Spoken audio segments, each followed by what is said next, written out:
PBA was the new PBA, there was always Erie, Pennsylvania. And Erie native Bob Learn set the bowling world on end here in 1996 with the best 4-game series ever bowled on television. He won the Flagship Open with games of 300, 270, 280, and a 279 championship game final, giving the sold-out Erie Civic Center a performance to remember.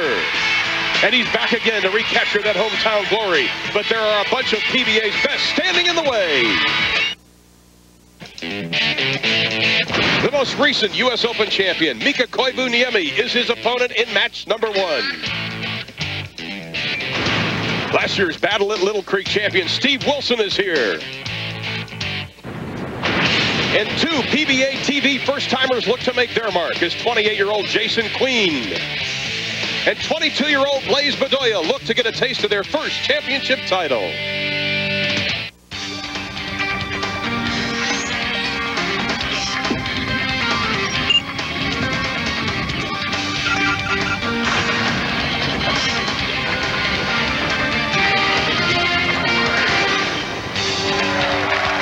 Since 1991, the PBA has come to Erie, Pennsylvania, and this year it is again on the schedule as we welcome you to the Eastway Lanes in Erie, Pennsylvania for the PBA's Flagship Open. Let's take a look at our Alka-Seltzer brackets and take a look at our 5 finalists in match number 1. The Big Fin, Mika Koivuniemi, will be taking on hometown favorite Bob Learn Jr. and the rookie Blaise Bedolla meeting Steve Wilson, who'll be looking for his 4th title. And waiting in the wings is the winner of the 1997 Masters. He did it as an amateur, Jason Queen. Let's get to our wild card match, Mika Koivuniemi and Bob Learn Jr.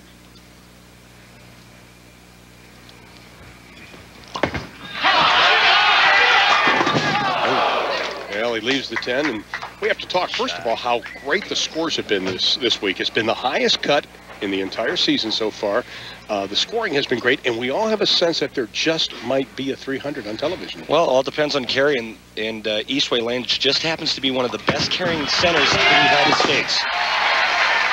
We'll explain a little bit about why that is a little later. As you take a look at the Big Fin, they call him, Mika Koivuniemi, the 34-year-old out of Finland. His 2 titles, talk about great. He wins the Masters in Albuquerque, comes back, wins the U.S. Open last year. Mr. Major.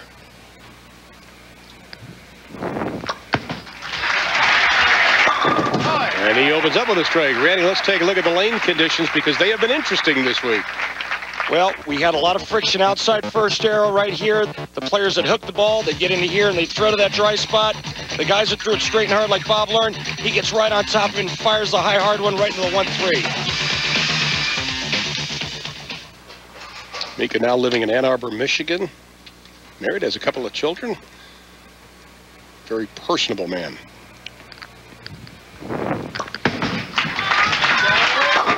You're going to be hearing that a lot when Mika throws the ball. Sounds like it's bouncing. When he first got on the tour, Randy, didn't he have loft that just about carried down the lane? He actually lofted the ball halfway to the arrows, learned to tame that down. The reason why he did that is because when he bowled overseas in Europe, the front part of the lane was very dry, and he combated that by lofting it over the heads.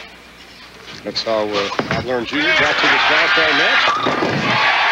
That's he's in the strike book. You know, he said it's great bowling in his hometown. He lives 5 minutes away, but we find interesting, he worked at the Eastway Lanes. He was a mechanic. He actually used to take the machines out of the back, steam clean them, and he worked at the front desk. He feels very at home here. It's like having lanes in your garage. You know, he's right. bowled here his entire life.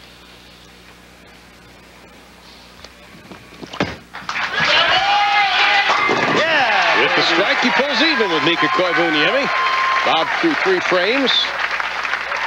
He had such confidence last night, we were talking him, the way he's been bowling, and so has Mika Koivuniemi. Although Mika told us last night, Randy, that leading up to this match play, he is what he called, he survived. Didn't have any great, big, huge, high-scoring games. His high game was 269 for the week, and we had 19 300 games this week. Well, he's got 2 in a row. 3 in a row now for Koivuniemi. Bowling fans, if you log on right now to PBA.com, you can chat live with Randy Peterson's roommate, Dave Traber. And if you have a question about today's telecast, leave it in the TV questions section of the community page. And if your question is answered live on the air, you'll receive a PBA prize package. Traves was excited. He was excited about doing this. He's on right now, folks. Get on live.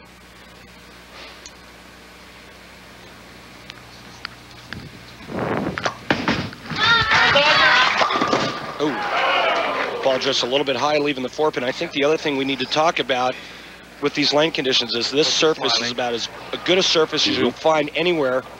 As this ball catches a little bit too much of the head pin. The lane surface is perfect. It's synthetics. The levelness of the lanes are absolutely perfect. Yields high scores plus the carry. That's why we had guys averaging 250 and 260 during portions of the tournament this week. Everybody was hitting the pocket this week from what we saw. Well, I mean, we've had weeks where you didn't really have a whole lot of trouble getting to the pocket, but the carry was an issue. And this week, it's not that hasn't been the question. Guys, when they get to the 1-3, they strike. Well, Bob learned if he strikes, he'll be able to go up on 1 pin. Yeah, that's in the books. How important is it for Mika Koivuniemi not to be intimidated by the crowd, because this is their favorite son? Well, obviously very important. The way you do that is you throw a lot of strikes and you keep the pressure on Bob Learn. But, you know, Mika is not from the United States. And I'm not sure he's going to be the crowd favorite anywhere he goes. And I think he's probably used to that. Interesting starting position for Bob Learn. One hand on the ball. Yeah! He go up by 11, and he does. Well, he had a 300 game when he won here in 1996, and right now Bob Learn is on a roll. The Erie, Pennsylvania native. We are in our wild card match. We'll be back. Along with Randy Peterson, 12-time winner on the PBA Tour, I'm Ron Poulin, welcoming you back while we were away. Mika Koivuniemi strikes in the 5th and 6th. Bob Learn, after the spare in the 1st, working on a 4-bagger. Strike would put him up by 11.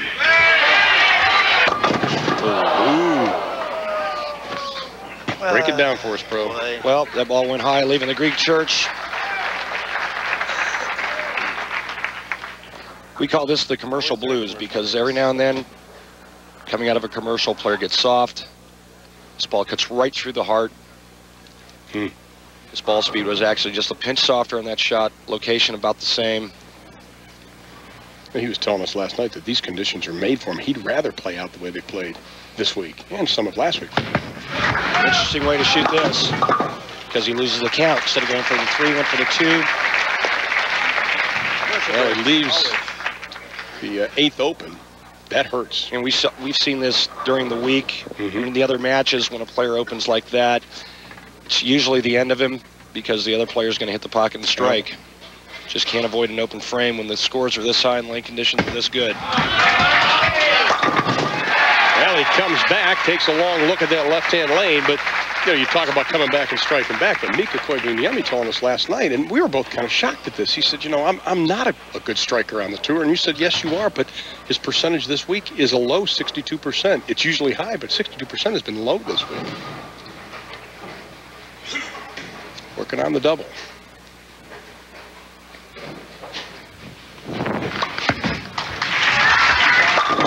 And he's got a triple. Yeah, I don't see any letting up in Mika.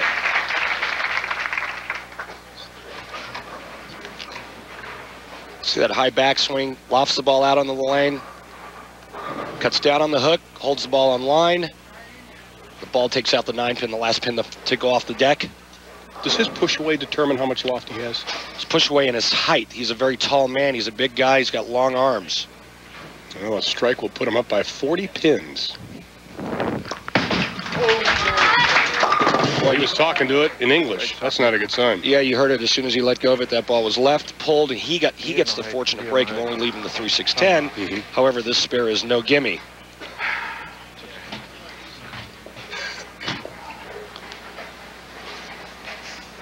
Oh, here it is again. Yeah, you knew it right away, Randy. Yep. And players can feel it as soon as the ball leaves their hand, whether it's a good shot or a bad shot. All right, no sweat there. Well, he still hasn't left the frame open yet, and Bob Learn has, and now he is up by 27 pins. He's on pace for a possible 256. Bob's got his work cut out for him. Well, he's on pace right now, shooting 236. Bob can strike out for 249.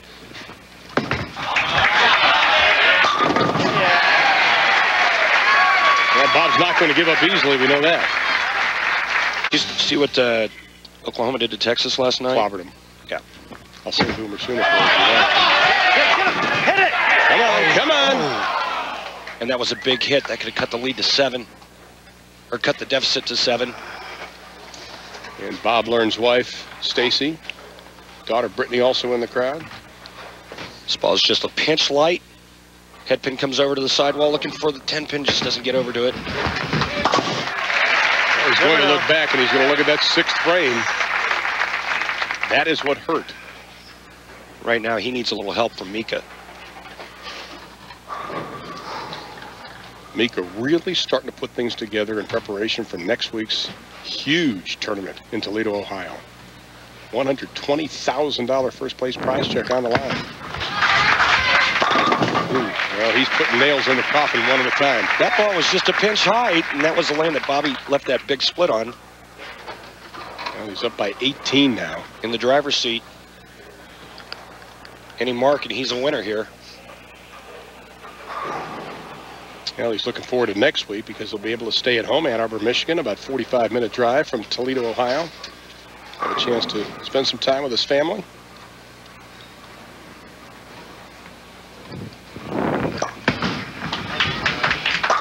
Wow. No 7-10 today. You heard Mika say no 7-10 today. Last night in his match against Bob Learn, he needs a mark to win the second game. 7-10. Leaves a blowout 7-10. Bob gets up and strikes out to beat him. That's right. These two met in the final match of the evening, and Bob beat him 3 straight. And he able to muster a smile. But we've got our winner. Mika Koivuniemi will keep Bob Learn from winning in his hometown of Erie, Pennsylvania, which he did in '96. Very impressive match for Mika. Well, he is on a roll, Randy. Well, next week, the PBA, of course, brings you the PBA World Championships from the Southwick Lanes in Toledo, Ohio, with the richest first-place prize in PBA history, $120,000 going to the winner. Then it's at Battle at Little Creek, Sunday, March 17th. And even though the PBA season is winding down, there are a number of regional events upcoming, and check in your region for details. Well, Mika's happy with his performance, rightly so. Randy, that was impressive. Didn't let the crowd get into it, as we talked about, and he did what he had to do. Well, it was the 6th frame was the turning point, obviously, in the match. Bob Learn strikes there. He's going at a 260 pace. One shot. Throws it and walks away and looks up and says thank you. Well, it was a great week for Bob. A lot of pressure bowling in front of the hometown fans. You know, I asked him last night about distractions, and he said, no, he goes, being at home isn't really a distraction. A lot of bowlers don't like bowling in their hometown because you've got to worry about friends and family. Well, he may have said that, but it is. Yeah, thank you. The worst thing you can do is bowl bad in front of the home crowd. Yeah. I had stints where we bowled in LA, and I bowled just terrible, and it was a very lonely place to be. Well, that man's not going to be lonely very long because he's going to stay in this tournament. He advances to the second semifinal.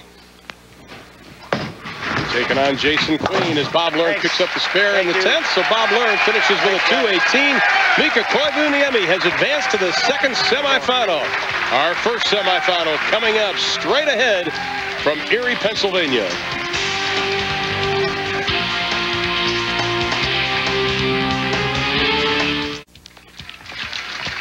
Once again, the final score of our wild card match. Bob Learn Jr. falls to Mika Koivuniemi of Finland, 255 to 218. Koivuniemi will advance to semifinal number 2. Let's take a look at our Alka-Seltzer brackets and update them. And Bedolla and Wilson up next, and then Jason Queen will be meeting Mika Koivuniemi coming up in just a couple of minutes. Even though the Winter Olympics are winding down, the bowling industry's effort to gain Olympic status continues. The PBA is an active proponent in this effort, putting together presentations to the International Olympic Committee. Here now are some Olympic thoughts from some PBA stars. When I was a kid, 1984 Olympics in LA, being only about 40 minutes away from LA Coliseum, where Carl Lewis won the 4 or 5 medals that he had won that year in track and field. Those two things definitely stand out in my mind as true Olympic moments that I watched growing up, and just the glory of competing for your country. It was a great honor, even to watch. The Olympics were we beat the Russians in hockey, you know, the miracle on ice. I think that sticks with everyone. I saw Mary Lou Retton on TV, and I remember as a teenager watching her do incredible things in gymnastics to win the gold.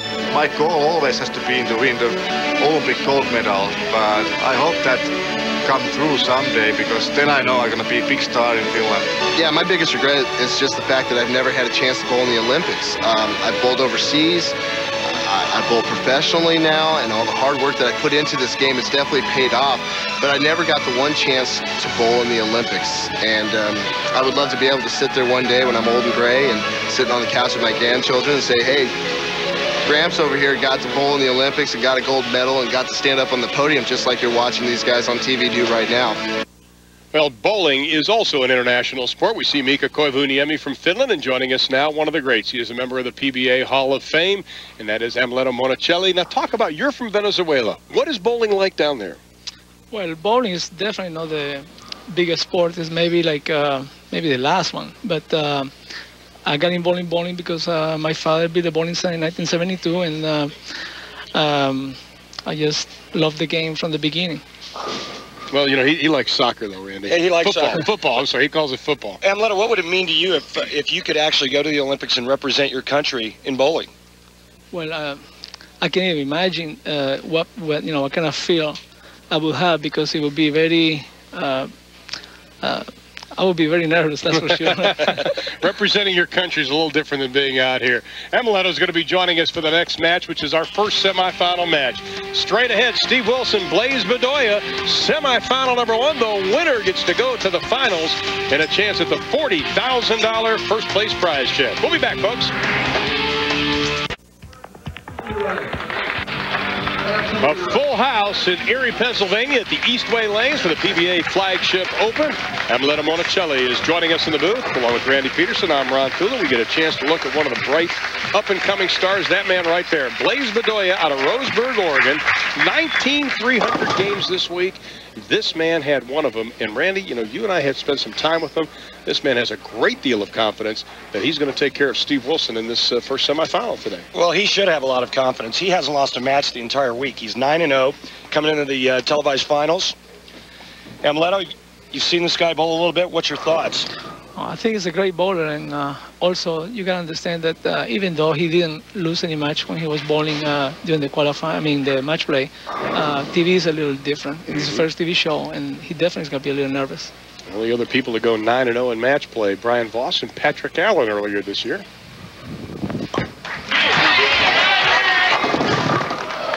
Well, we've talked about it before, Randy. First time on TV, how important, Amuleto, is it to get that first ball out of the way? Let me tell you, the first shot is you don't feel you're even walking on on the approach. If you just get there by floating. Yeah. Now you see what he has done. Takes care of Pete Weber. He demolished Pete Weber. Pete, in fact, told us last night, he goes, I felt like I had hit by a sledgehammer. Yeah, but Blaise only averaged 278 for 3 games against Pete. So piece of cake, huh? Yeah, a little tough to beat that. Well, Blaise has missed the cut in the last 2 tournaments. Big power player. Good to make a spare your first time on TV, too. That's always a good thing. Yeah. Imagine getting up your first shot, you leave a 4-pin, which is obviously a real easy spare for professionals, and you get up there and whiff it. That wouldn't be a good start for him. But here's a guy that's got a lot of TV experience, and he's had a great year. Steve is bowling great. He definitely is one of my favorites. And the 10 complies. When you get a break like that, definitely makes you breathe again. That looked like an Amuleto strike there. That love tap. Now take a look at Steve. Waist-high start, kind of rocks the ball up into the push-away. Level, parallel to the floor backswing. Really good balance and position. And then this is always a real nice thing to happen, huh, Amuleto? Yeah. I think the lanes are getting a little tighter right now on the outside. A little tighter, and what happens with the lane conditions this week, it forces the players a little bit to the right, and if they get to the edge too quick, the ball overhooks. Yeah. In all the matches that I watched last night and yesterday afternoon, to me, Steve Wilson looked like he had the best reaction. I think you're right. Well, he said he had the best reaction this week he's had in a long time. He's been mostly, though, trying to keep his hand behind the ball, which we've heard a lot from players, and also the ball seems to be rolling dry for him, he was talking about last night. Well, he keeps the ball on top of the... He's throwing a ball that hooks early, number one, and he keeps it on top of the dry. And when it comes off the dry, it doesn't make that big duck hook left. Come on. Now Blaise Bedolla, who's mentally very, very tough. He said he went to adult leagues when he was 15 years old, got his feet wet, and never lost interest in it. Pretty good shot there. Pretty good shot there, leaving the ring in 10. No matter what he does, he's going to double his season earnings. Had only $7,000 coming in. He's guaranteed at least 9. You can see where everybody else finished. Chris Barnes had a great tournament. Wasn't able to come through in match play, though. Dave DeEntremont averaged about 260 in qualifying. Mike Edwards of Oklahoma City. Solid tournament. Blaise putting himself in a hole here after the first 2 frames, going spare, finds himself down by 11 already. But, you know, with the scoring the way it's been this week, he goes 9 spare, 9 spare. If he strikes out, he shoots 279. Steve Wilson can go all the way to the 9th frame, throw 9 in a row, go 9 spare strike, he shoots 279. Once again, he did have a 300 game this week. And that's possible, you know, 279, 279. The lanes the way they are.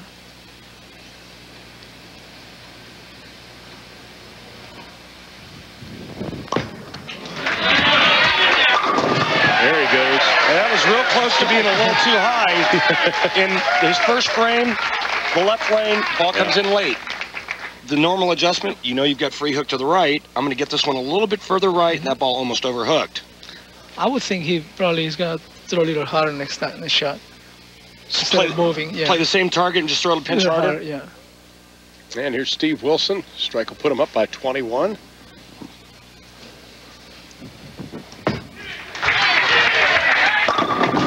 And he is the man who grew up idolizing Mark Roth. He's kind of glad, I think, not glad, but he's probably went a sigh of relief that Bob Learn Jr. didn't make it to the next round, because that's his daughter's godfather. He'd have to bowl against his godfather. We asked, who would your daughter root for? You notice he hesitated last night when we asked him that. He didn't want to answer that one. He doesn't want Bob going, no. I'll make you an offer you can't refuse. His wife Sherry and daughter Sarah, who's just turned 3 years old, he said he'd love to win for Sarah to give her a belated birthday present. Sarah already a bowler at the age of 3. Ooh, what a great shot. And That was a good shot. talking about his ball reaction again, Amleto, his ball reaction to me looks like it blends the lane condition out.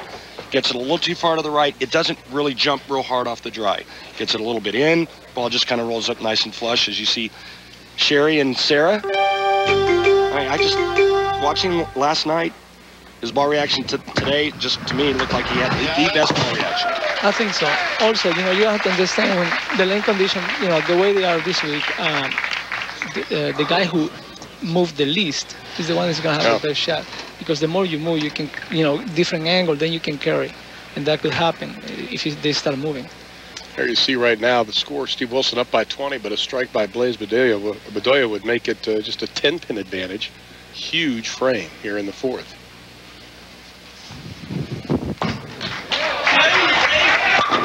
That's standing up to the challenge for the young man out of Roseburg, Oregon, just 22 years old. This one is pretty much perfect. Right into the 1-3. This ball's around second arrow. At the arrows, 15 feet, goes out to about the 3rd board. Pretty much dead flush. Now, Amleto, you know, we talked a little bit about Olympics, Mika Koivuniemi being from Finland. Why don't you tell the fans at home, how difficult has it been for you being from Venezuela and living the tour life? Well, you know, it was very difficult, especially when I came out. I was only 19 years old, and coming to a different country, a different culture, trying to learn, you know, the language, which was pretty tough for me. It was tough, but my determination to do it was so strong that that's why I'm here right now. But to all the kids today, you know, from other countries that want to come out, I think I open up a little, you know, that's right. You did. Track for them, you know, because they see me, I can do it, and they think they can do it too. And his family, I might add, is still back in Venezuela, and Amleto commutes. Was there last week, as a matter of fact. Oh, that hard. You get a backswing that high, you can really zip a 15, 16-pound ball down the lane. Velocity on that, and now we take a look at Steve Wilson. Right now he's up by 11. Well, the only superstition he has is not to be superstitious. Here's a man that's been working with Dave Davis and keeping his body forward. Actually, he wants to keep his body a little more upright. He tends to get a little too forward. Yeah. David Davis worked on getting his shoulders back behind his left knee a little bit. You know, he gets too far forward, kind of screws it into the lane a little bit. Also, trying to maybe bend a little bit more from the waist down, getting a little more knee bend. Did he work on that too? Well, if you lose bend in your waist, you've got to make up for it somewhere else. If your shoulders come up, you got to use more knee bend, and vice versa. Well, since Vegas, Steve Wilson has bowled extremely well.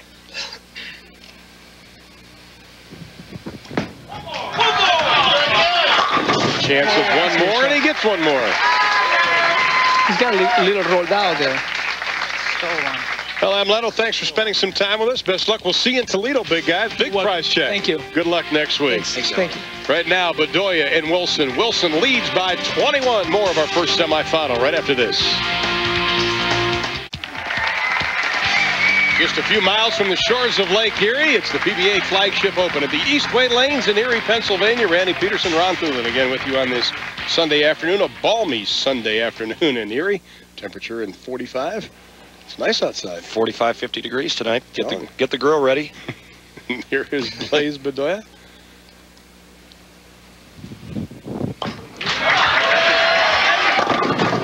Well, he took advantage of that situation. The young man who decided to turn pro after Medford, and now it's time for Dexter's Footwork of the Pros. Let's hear from PBA Rookie of the Year candidate Blaise Bedolla. As a rookie on the PBA Tour, I've learned how to adapt to different approaches. This week, my Dexter solution was the #2 heel with the #4 sole. As a power player, I need the minimal amount of slide possible. With this combination, it gave me the best result. Perfect. Cool.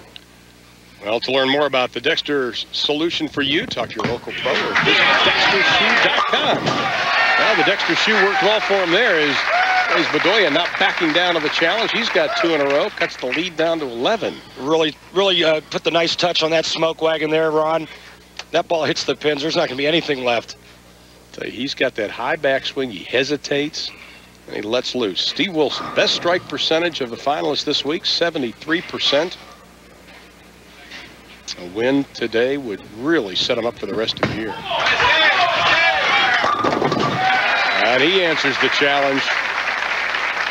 Again, we talked about it before. His ball reaction is so good. He gets it in a little bit, the ball holds its line. He gets it right a little bit, the ball checks up a little bit early, rolls out into the 1-3. Just a real smooth blending of the pattern this week. You know, the fact that Steve is competitive day in and day out on this tour on any conditions, he's not going to dominate, but he's not going to get shut out either. And that's quite a tribute to his ability.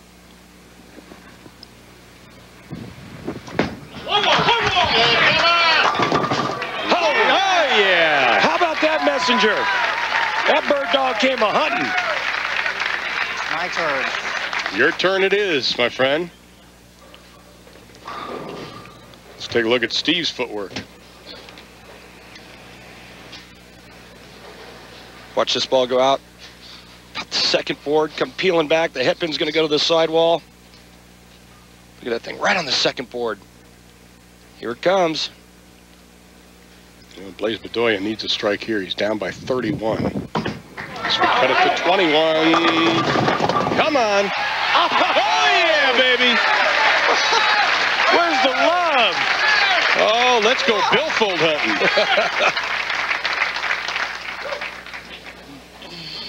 Oh, that powered, man. You're like, well, let's see. Steve Wilson throws that kind of medium power ball, right, and he gets that really fast messenger to come across.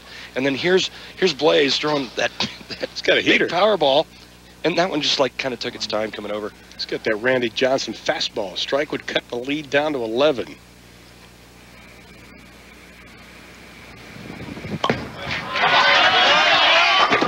Wow.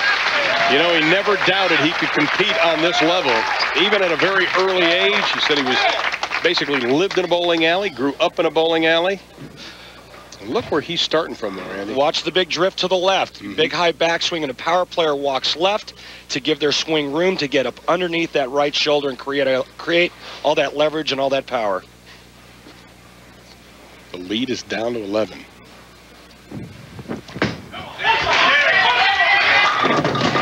snuggle in there tight. Now, here's a situation we have, Ron. Blaise Bedolla can strike out and shoot 258. Steve Wilson goes 9 spare strike. He shoots 258. Like that one. Steve Wilson strikes on the first ball, the 10th frame. He's a winner. Steve 5 in a row. Blaise 4 in a row. Striking 5. Steve Wilson advances. He has worked on this part of his game, the mental aspect, staying poised and relaxed in this type of situation.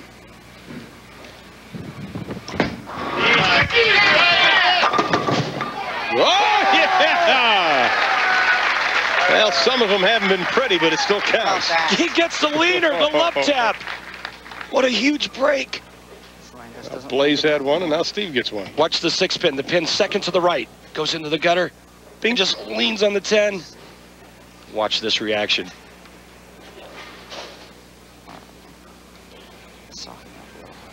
Yeah, he's in the driver's seat now.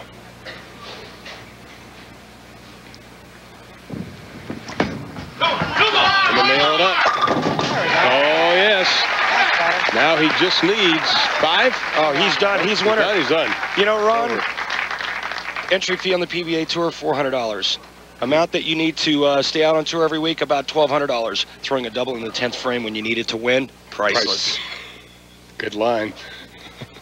Now Steve Wilson will advance. He's on course to win his 4th career title, and the rookie Blaise Bedolla. One more! Great tournament for the young man, and he learned a very valuable lesson today. You're going to hear a lot from Blaise Bedolla, folks. This young man has got a great deal of confidence, an incredible amount of ability, but the veteran Steve Wilson will advance. He is in the title match. You're probably wondering how he got the name Blaise.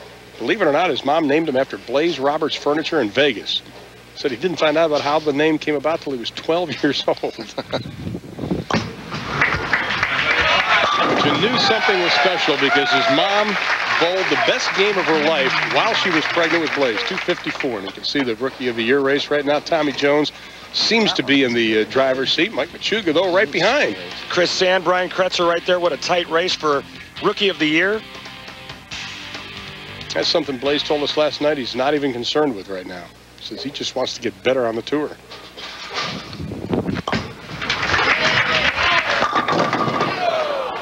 Well, the 10 has been the pesky pin for Blaise Bedolla. You got to give him a lot of credit, Ron. He bowled a really good game. He had a couple of shots that didn't strike when he got to the 1-3. And I mean, he's going to shoot 240 his first time on television.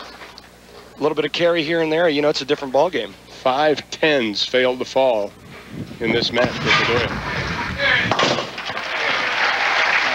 Now Blaise Bedolla will lose to Steve Wilson. Steve Wilson advances to the finals, and we have semifinal match. Straight ahead, Jason Queen has been waiting in the wings, and he will take on Mika Koivuniemi, looking for his 3rd PBA victory.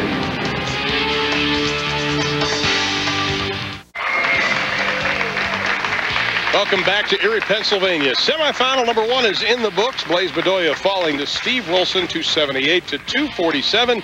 Steve advancing to the finals against the winner of our next match. As we take a look at our Alka-Seltzer brackets, Wilson advancing. He will take on the winner of Queen and Koivuniemi. That'll be coming up straight ahead. You know, Pete Weber has certainly had a good season and a glorious career, but who is Pete Weber? Well, let's find out as we ask 10 questions.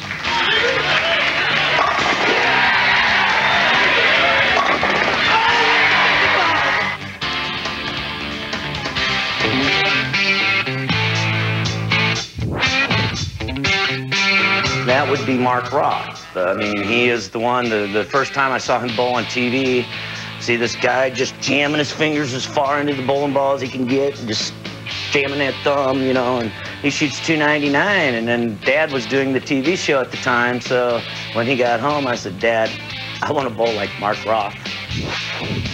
I was a bus boy for the bowling center, and then a lane maintenance guy, or a mechanic in the back of the bowling center at Dick Weber Lanes in Florida. So he paid good money too, $11 an hour. Lincoln Mercury Grand Marquis, a big boat. It's just one of them unfortunate things, you know, when you get your license, you have an accident, the car gets totaled. Baby back ribs smothered in barbecue sauce, and I mean lots of barbecue sauce. So when you take a bite, you got it like all over your face, all over your clothes. That's how I like my barbecue. Best meal my wife cooks me. Tomato soup and grilled cheese. Oh, let's see, AC/DC, Back in Black. Led Zeppelin, the one with Black Dog and Stairway to Heaven on it. Boston's first album. Probably Lover Boy Get Lucky and the best of Van Halen. Wow, I never really thought about that. But I might have to say Brian Voss and Norm Duke just because I know some of the pants I have are $300 pants, $400 pants, $120 shirts. Come on. Pepe Le Pew, because he always gets the girl no matter what. I sing the AC/DC songs in there, and every once in a while I'll throw something like real mellow in there, like a real mellow Foreigner song or something like that. They're Haynes, and leave it at that. I'm not an asshole. I'm very nice off the lanes. I will answer any questions you guys want to ask me. All you have to do is come up and ask. The lady that cooks the best tomato soup and grilled cheese sandwich, and her husband wears Hanes like Michael Jordan. She is standing by for our second semifinal between Jason Queen and Mika Koivuniemi. And Jason is up, wearing his lucky red shirt. Jason, and believe it or not, he's got a great relationship with Pete Weber. They're very, very close friends. Their wives are friends, and he says, we're oil and water, though.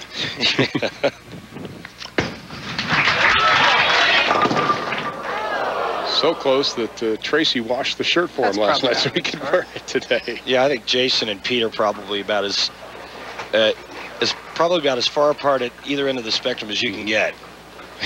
Oil and water was absolutely perfect. Well, he does have one title, but that came as an amateur. He won the Masters back in 1997.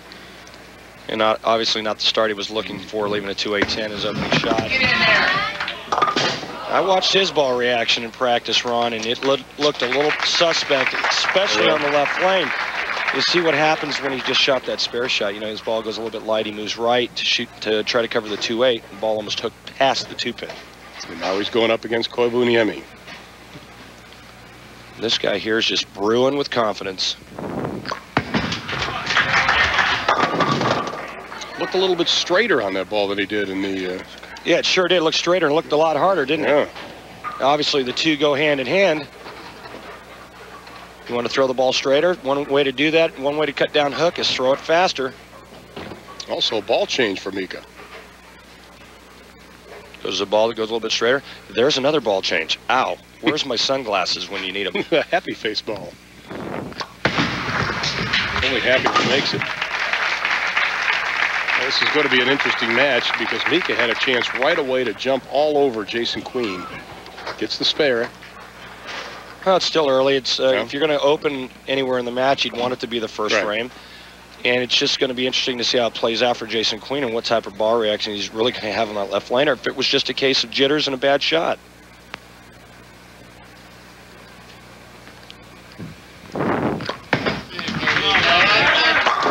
Already we were remarking before the match that you and I did his Masters win. In fact, it was the first time you and I worked together in Albuquerque, New Mexico.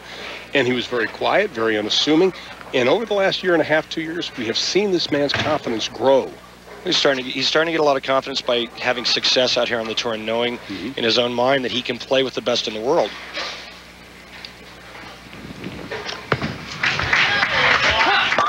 Jason, the 28-year-old out of Decatur, Illinois. His wife Sheila made her way up here as soon as he made the telecast, called her up, and she started driving from just outside of Chicago. And he says, boy, I hope they cut it up into part last night. There's Sheila. A little bit last night, a little bit this morning, but Sheila made sure she was going to be here.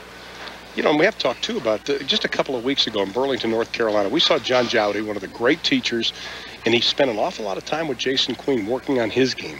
Changed his push away, made him relax his swing a little bit. Hello! We've seen a lot of that this week. Oh, boy. And today. The 10-pin would win an ugly contest this week.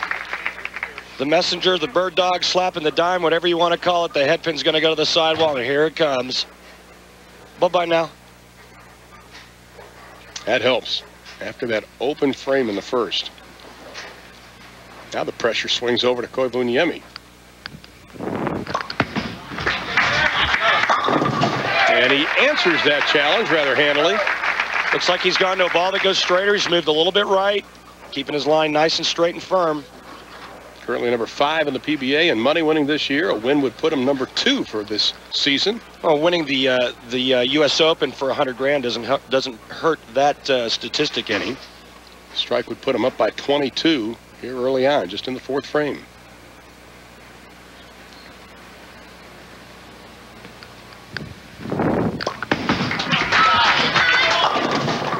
Oh my! Seeing that this is the trouble that you have when you go to a ball that has a little less friction to it. Throw it a little bit too hard, the ball pushes too far down the lane. Comes up late, leaves the 210. When you talk about less friction for the novice out there, what do you mean? Well, the ball's not adhering to the lane. It's not gripping the lane. You go to a straighter ball, the outer shell or the shell of the bowling ball isn't as porous, doesn't have as much friction to it, so it's not going to grab the lane. Oh my! That's a big-time open frame. Well, he returned the favor to Jason Queen, who opened the match with an open. Try to get the ball to the left side of the 2-pin, slide it into the 10. Speed and board. That's speed is registered at about 9 feet from foul line, going down towards the pins, and target is at the arrows, about 15 feet. Well, Jason Queen's starting to feel it. More information, log on to ESPN.com. Oh, same deal on that left lane. Well, tell us about the lanes now, because all week they've been playing straighter. The guys have been scoring well, but now we've seen it start to break down a little bit. Well, the oil is probably a little heavier left, and when they get it going up the lane just a pinch, the ball's going to go a little bit straighter.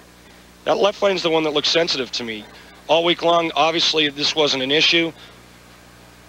TV day is always a different day. Pressure. Get it. Pressure, emotions run high. I mean, there's a lot of different factors. Well, 2 open frames now for the rookie. When I'm looking at my CAT system here, and it's telling me that location and velocity for Jason Queen, his last 2 shots on the left lane was identical. Looking out and open.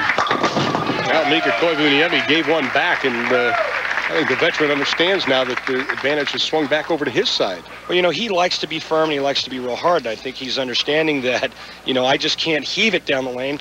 I've got to kind of find a happy medium there. You know, the right amount of speed, the right hit, the right direction. Keep an eye on his towel, by the way, because when he's bowling well, he'll always put the towel the same way.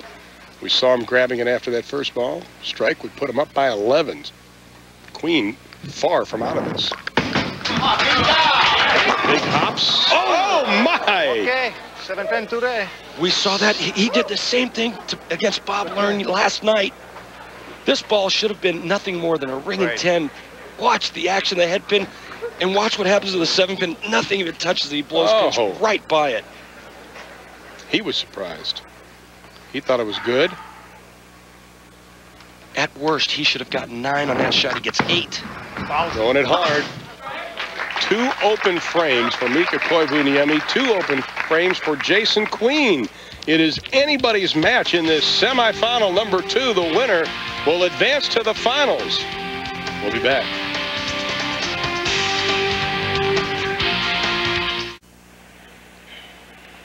Mika Koivuniemi leaving the 4th open, leaving the 6th open. Now he finds himself down by 21 pins as he bowls in the 7th while we were away. Jason Queen struck in the 6th and 7th to open up this lead.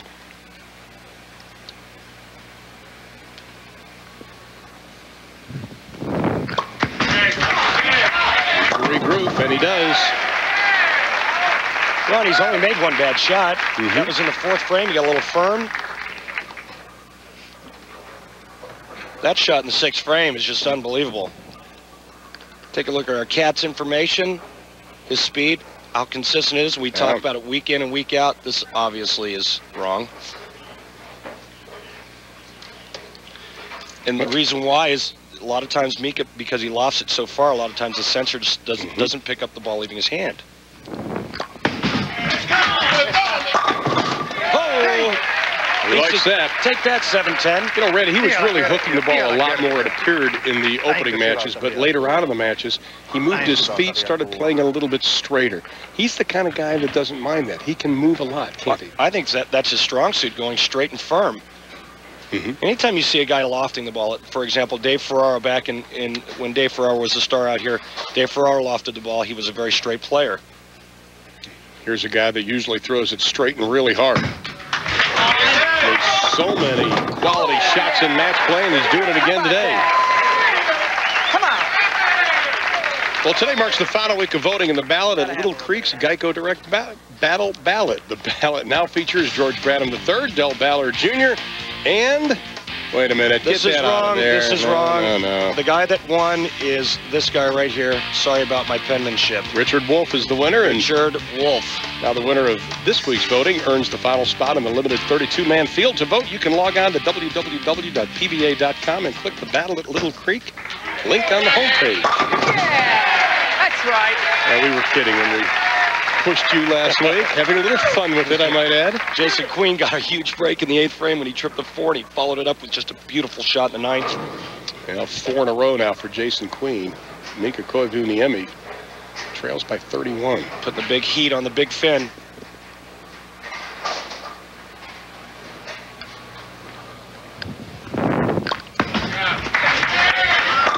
Big, tall, lanky, throwing the high, hard one again. Oh, he's not giving up easily. That's 3 in a row now for Koivuniemi. But Jason Queen is in the driver's seat, still leading by 21. Said he really, as we mentioned in the first match, hasn't been doing a whole lot of striking this week. So that has been a problem for him. Sit the pocket a lot, but his carry percentage is probably the lowest of any of our 5 guys on TV today. 62%. Leads it here. And he gets it. I'll keep him honest. One more hit, he'll force Jason to mark. You know, the man that came to the United States, and I remember talking to him in Albuquerque, said, we asked him why he came to the United States to bowl. He said, because these are the best in the world. I needed to go against the best. You know, winning all the titles overseas, he's won them in so many countries. Said, no, I've got to bowl against the best. That's why he came to the States. Right now, if he strikes out in the 10th frame, Jason Queen can go 9 spare, strike for a tie. First hit in the 10th, Jason Queen goes to the championship round. Come on. You heard Mika screaming, lock day, lock day. That means carry and finish.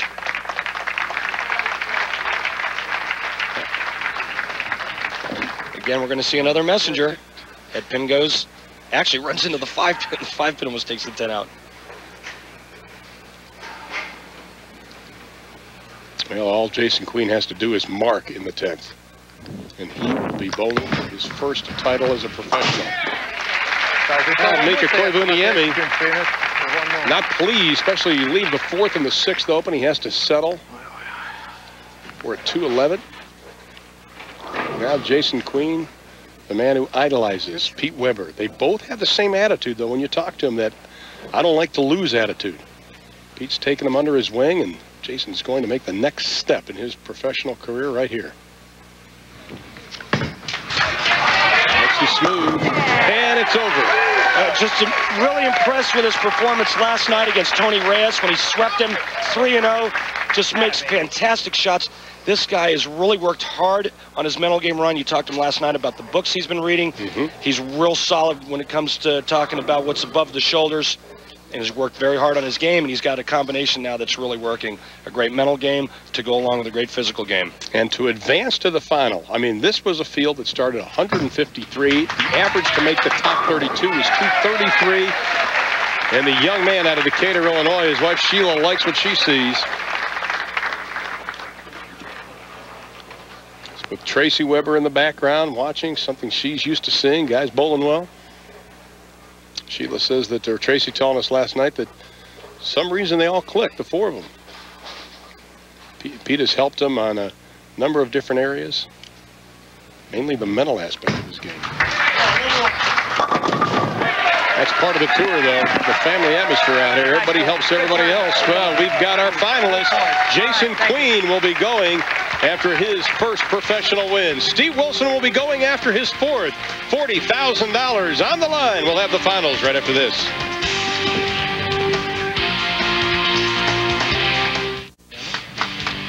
Semifinal number 2 is now on the books. We are awaiting the final. $40,000. The PBA Flagship Open. That's the first place prize check.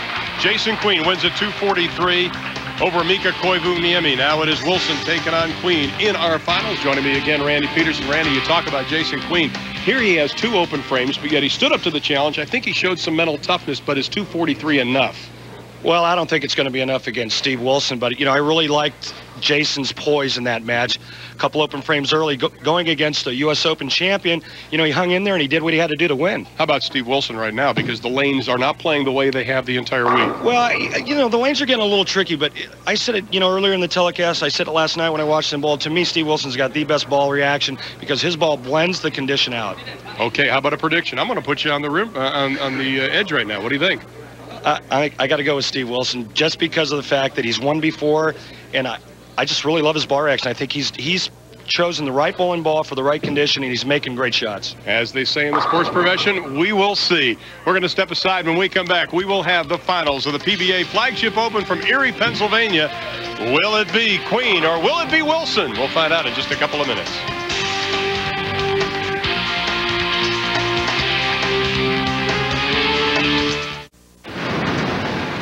Well, although he didn't make the TV finals this year, Walter Ray Williams has shown he loves Erie, Pennsylvania. From his first TV appearance here in 1991 to his first Erie title in 1993. And again in 1998, Walter Ray had made the TV telecast 8 times, and in the process has probably had 8 different hairdos. But look at the money that is on today. $40,000 first place prize check, 20 for second, third, 10 and 10 and 9 if you make the TV finals. Walter Ray didn't touch that while he was bowling here. And we are ready for our final. Steve Wilson, Jason Queen. Jason gets first call. The 11 times that Walter's bowled here in Erie, he's made about $92,000 or $93,000. There have been 3 new champions crowned this year. Will there be a 4th? Steve Wilson, solid the entire week. That's the best way you can put it. See what his ball reaction's like with that 1-game layoff. It was 19th after the first day, 13th after the second, only lost 2 matches. In round of 16, 1-3-2, 3 games after well, it's heating up a little bit. So far, so good. It's only 1 shot, but his reaction looked very predictable. Yes. Steve's had a really nice year in a quiet kind of way. You know, he's made a couple shows. I think his 3rd telecast, $70,000 or so without winning. Obviously indicative of our increased prize funds out here. Just a nice, quiet year, having a really nice little season. But with a win here today, boy, he can really make it right here. He goes from 72,000, add 40 more to that. He's got 2 in a row to start things off. Jason Queen, once again, back in 1997, won the Masters as an amateur. This guy's got a great level head on him. His feet are planted firmly on the ground. You got to love a guy that one of the reasons he joined the tour is he said he read the book, Who Moved My Cheese? And he said he knew right then, which is a best-selling book, New York Times bestseller. So I knew right then I had to be on the tour. Oh, this is going to be sweet with 3 E's. 2 in a row for both. Well, there's no backing down on this guy. Obviously, he knows he's in a position of being able to win his first PBA event ever, and you know, you gotta lay it all out on the line now. There's no backing down now. You know, here's a guy also that didn't drill a ball all week. I mean, he stayed consistent this entire week. Well, and that was pretty consistent with the ball reaction. You know, when your ball reaction is that good and the players can play this far to the right, you don't see the lanes breaking down a whole lot to where you have to get into 4th, 5th, 6th arrow. Oh. It's all right. Pinch light. You could tell immediately, said that's all right. You know, let's take a look and see why that 10 was stubborn. This ball is just not going to catch enough for the head pin. Just leaves a shaker 10, but he's all right with that because that could have been a lot worse. That ball's a little bit lighter. He's going to look at another 2-8-10. That was spare in the third for Jason Queen. Steve Wilson opening up with a couple. Strike would put him up by 11. We were kidding Steve last night, asking him who gets more nervous. He or his wife Sherry. She said definitely Sherry gets more nervous than me. I think that's probably the way for every player. I think so. 3 in a row for Steve Wilson. All right. Steve is just dialed in. He's making great shots. He's got a great ball reaction. He's got some lane help. And then, to go along with that, he knows he's bowling well. He's got a lot of confidence. And so that ball, as long as that ball keeps striking, stick with it. Tough to beat.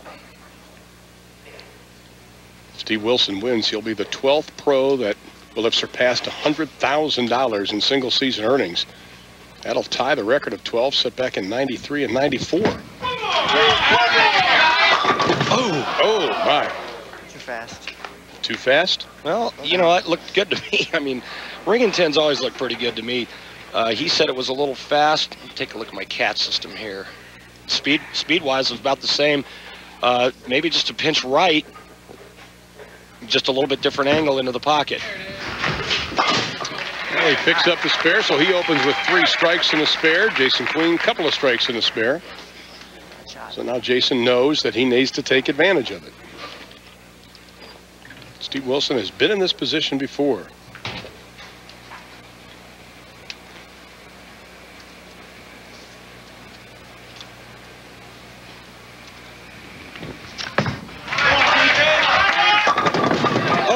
Oh, the first 7 we've seen left today. Yeah, that's a bad break too. That can strike 99 times out of 100. It's a good shot. You know, Randy, one of the things we learned about Jason last night, you and I were talking, that he knew what he had to do to get on the show, and he did it. That showed us a great deal of confidence, didn't it? Yeah, I think that he's got a lot of confidence going because of the fact he worked with John Jowdy. He's got a much better feel now. Each week our viewers have an opportunity to leave a question on the PBA website, have it answered live on the air. This week's question comes to us from Gregory Powell of Pittsburgh, California. Gregory wants to know, recently Randy has talked a lot about staying under the ball. Can you explain exactly what that means and why it is so important? Right after Jason goes, we'll have the answer for you, Gregory Powell. You'd think we'd have somebody from Pittsburgh, Pennsylvania, since we're 2 hours from it. They knew you were coming. That's right.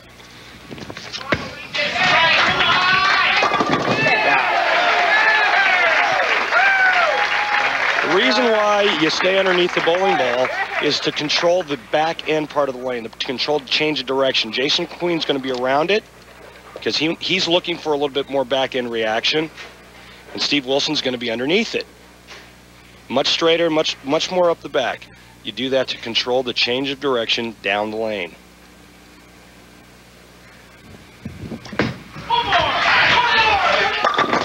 And for having his question selected, Gregory receives the PBA prize package. Remember, you can leave your question by logging on to PBA.com, going to the community page, and clicking on the TV question link. And we encourage you to do that.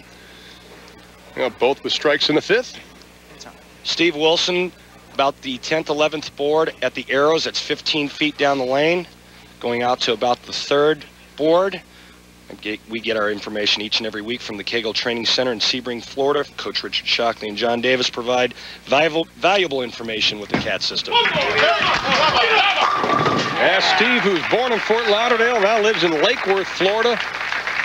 2 in a row. He is up by 21 as Jason Queen will be set to bowl in the 6th. We're going to step aside. Our finals of the PBA Flagship Open coming your way live from Toledo, Ohio. We'll return right after this.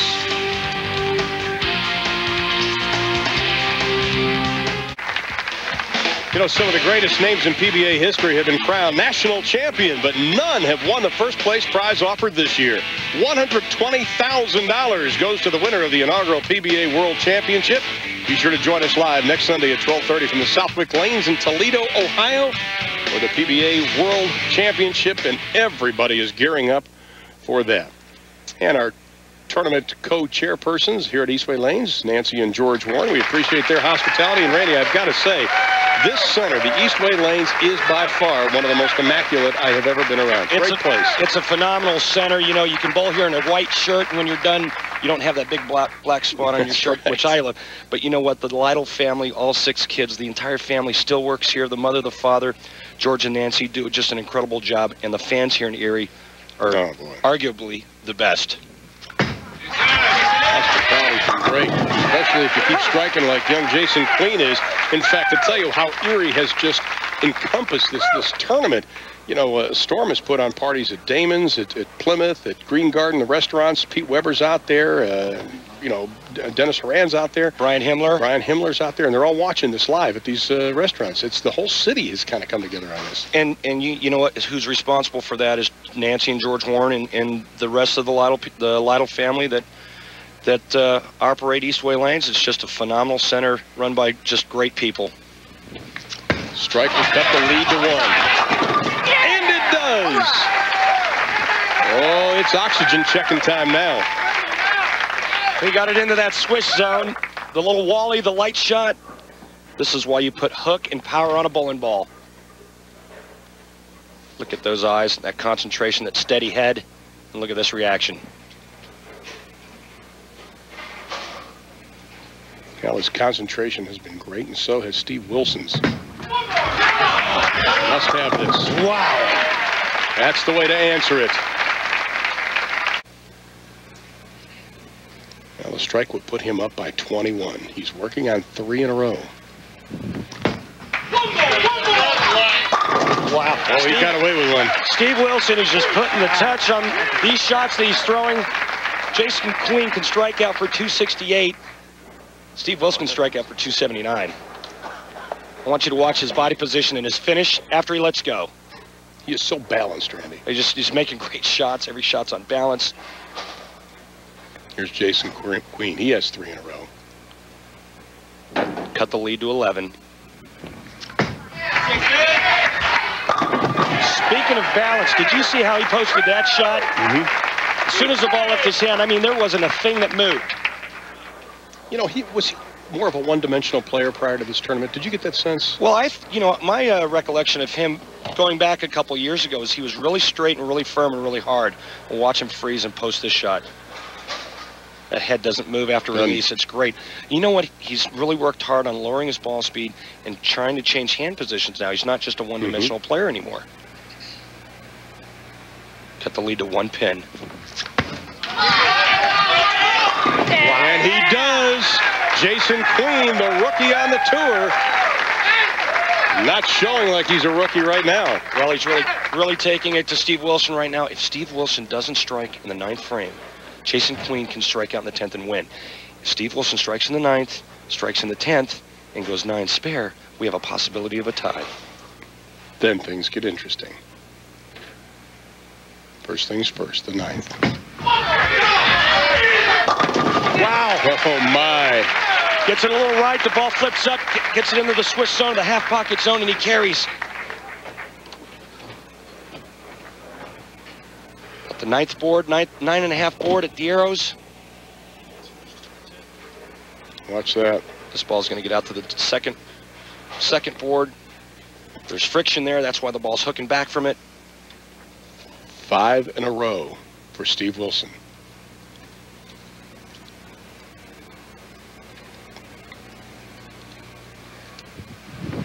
Oh, yeah! The ball is dead flush. He almost leaves a solid 9. Good, clean living right there. Watch this. This ball's going to be perfect. The bowling ball's going to go right by the 9 pin. Oh, and something comes off the sidewall. What a huge break. He only needs 1 strike, and it's over. 1 hit, he's a winner. 9 spare. Possibility of a tie. Well, he started out with 3 in a row, spared in the 4th, and it's been strikes ever since, my friends.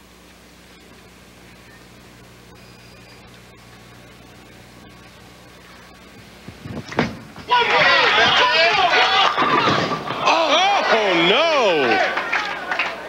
Well, he thought he He had it. Don't go anywhere because we're about to see exactly what Jason Queen's made of. Big time ring at 10, 6 goes up and around. Up and around. Very important right here to make the spare. It's a must.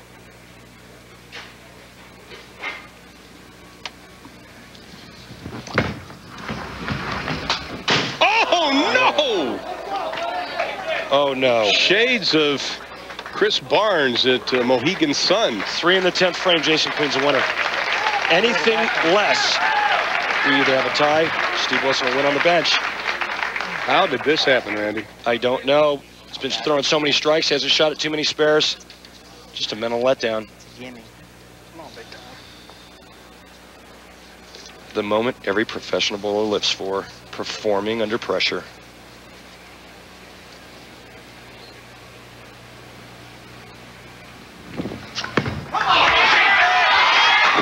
And there's one. Okay, one more. What is going through his mind, Randy? Have you ever done that? And the feeling has to be just probably the loneliest. The best thing that can go through your mind right now is very little. You don't want anything going through your mind except where you're standing with your feet and what target you're looking at.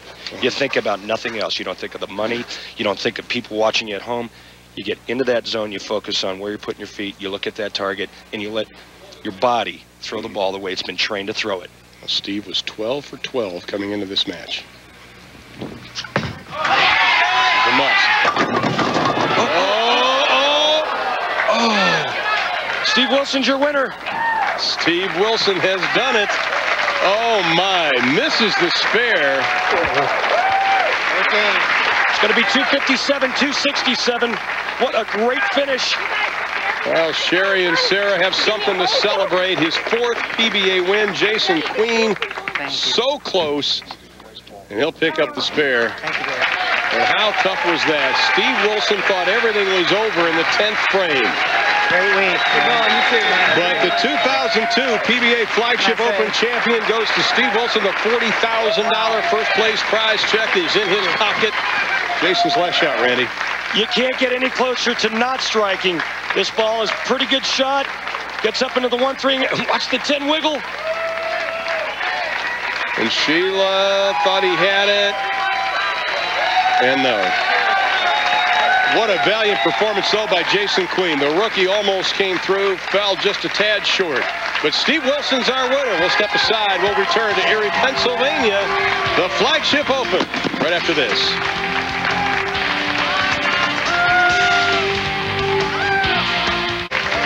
Well, Steve Wilson becomes the 12th $100,000 winner on the tour this year. As far as season earnings, he defeats Jason Queen. It was a tight match, and Randy is standing by with both. Randy? Exciting match, but Steve, we all want to know, what was going through your mind after you missed the 10 pin in the 10th frame? Well, honestly, I thought I blew the tournament. You know, with the lanes the way they are, and Jason was bowling good, and he made great shots at the end, and they just didn't fall. Well, it was obviously an exciting performance, and I said all along that, you know, last night I watched you bowl. This week, it looked like you had the best ball reaction of any of the 5 players. Well, I think I did. I had a good look out there, and I was able to stay loose and make some good shots and got away with a few, and, you know, that's what you need on this. Jason did give you all you wanted. Yeah, way too much, actually. Thanks, Steve. Jason, you know, you told Ron and I last night, that no matter win or lose, that you were going to take something away from this tournament. Tell us what that is. You know, the experience is great. I mean, just to stand up here on national television, have a chance at a title. I mean, what more can you ask for? You know, maybe next time it'll be my turn. Well, it was a great performance from both of you guys. Steve, congratulations. Ron, back to you. All right, thanks very much, Randy Peterson. Just about a year ago, back on March 4th, 2001, Steve Wilson won his last tournament. That changes now as we take a look at the PBA champions for the 2001-2002 season. Add Steve Wilson to the list. As we head to next week to Toledo, Ohio, $120,000 first place prize check, and what a time to win a tournament. The confidence that Steve Wilson is going to have going into that, and once again, he goes over $100,000 in prize money. Excellent match. Both players very strong, 267, 257, the final score again. Steve Wilson taking care of Jason Queen in the finals. Just a reminder, our next event will be coming your way next Sunday, 12:30 Eastern Time, the PBA World Championships from Southwick Lanes in Toledo, Ohio. $120,000, the richest purse in NBA history. That is what is going to be on the line.